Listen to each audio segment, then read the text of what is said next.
Hi friends, welcome back to Jonas creative hub. ഇന്നത്തെ നമ്മുടെ ഒരു വൺ ഡേ ട്രിപ്പാണ്. നമ്മൾ നാട്ടിൽ വന്നപ്പം ഇവിടെ ഫേമസ് ആയിട്ടുള്ള കുറച്ച് പള്ളികളിൽ നമ്മൾ ജോക്കുട്ടനുമായിട്ട് പോവുകയാണ്. അപ്പം നമ്മൾ ആദ്യം പോകുന്നത് അരുവിത്തറ ചർച്ചിലേക്കാണ്. വിശുദ്ധ ഗീവർഗീസ് സഹദായുടെ നാമത്തിൽ അറിയപ്പെടുന്ന പള്ളിയാണ് അരുവിത്തറ പള്ളി അഥവാ സെൻറ്റ് ജോർജ് ഫൊറോന ചർച്ച്. കോട്ടയത്ത് നിന്നും ഏകദേശം 35 കിലോമീറ്റർ അകലെയുള്ള ഈരാറ്റുപേട്ടയിലെ അരുവിത്തറയിലാണ് ഈ ദേവാലയം സ്ഥിതി ചെയ്യുന്നത്. പാലാരൂപതയുടെ കീഴിലാണ് ഈ ദേവാലയം.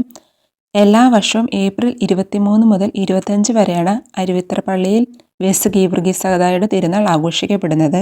ഇപ്പം നമ്മൾ കാണുന്ന ഭരണങ്ങാനത്തെ സെൻറ്റ് അൽഫോൻസ ചർച്ചാണ്. ഭാരതത്തിൽ നിന്നും ആദ്യമായി വിശുദ്ധ പദവിയിലേക്ക് ഉയർത്തപ്പെട്ട വനിതയാണ് വിശുദ്ധ അൽഫോൻസാമ. ഈ പള്ളിയിലാണ് വിശുദ്ധ അൽഫോൻസാമയുടെ കബറിടം സ്ഥിതി ചെയ്യുന്നത്. പാലായിൽ നിന്നും 5 കിലോമീറ്റർ അകലെ പാല ഈരാറ്റുപേട്ട റൂട്ടിലാണ് പള്ളി സ്ഥിതി ചെയ്യുന്നത്. 1946 ജൂലൈ 28 വിശുദ്ധ അൽഫോൻസാമ അന്തരിച്ചത്. അതുകൊണ്ട് എല്ലാ വർഷവും ജൂലൈ 28 വിശുദ്ധ അൽഫോൻസാമയുടെ തിരുനാൾ ഇവിടെ ആഘോഷിക്കുന്നത്. പള്ളിയുടെ പുറകുവശത്ത് സൈഡിലായി ഒരു ഗ്രോട്ടോയും നമുക്ക് കാണാൻ കഴിയും.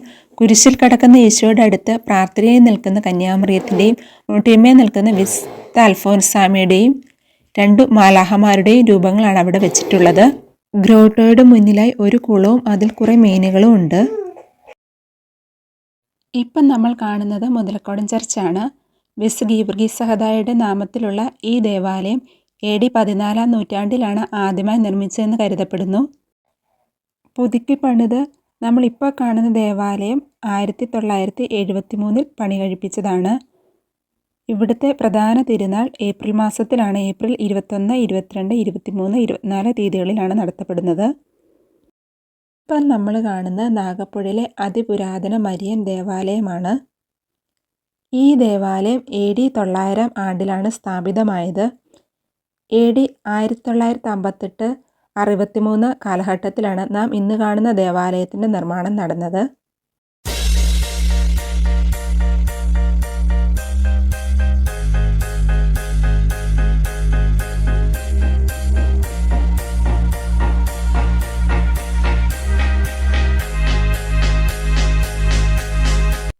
ദേവാലയത്തിൻ്റെ പ്രധാന അൾത്താരയുടെ മുകളിലുള്ള മനോഗണ മാതാവിൻ്റെ തിരുസ്വരൂപം നൂറ്റാണ്ടുകൾ പഴക്കമുള്ളതും വിദേശ നിർമ്മിതവുമാണ്.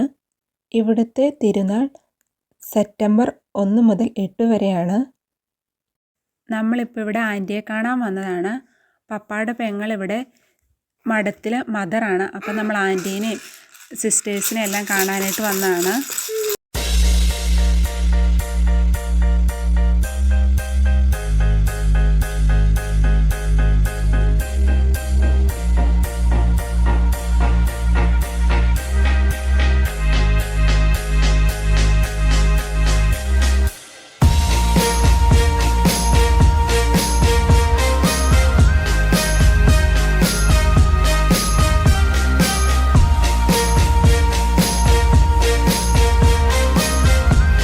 ഇപ്പോൾ ഉള്ളത് കൃപാസനത്തിലാണ്.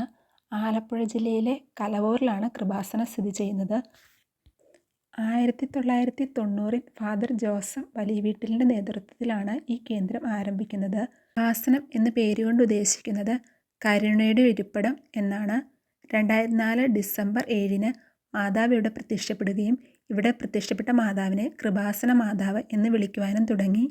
കൃപാസനത്തിൽ വന്ന മരിയൻ ഉടമ്പടി എടുക്കുന്നവർ ദൈവവുമായി ഒരു ഉടമ്പടി എടുക്കുകയും 90 ദിവസത്തെ ഉടമ്പടി നിബന്ധനകളെല്ലാം കൃത്യമായി ചെയ്താൽ കാര്യസാധ്യം ലഭിക്കുമെന്നാണ് ഇവിടുത്തെ വിശ്വാസം.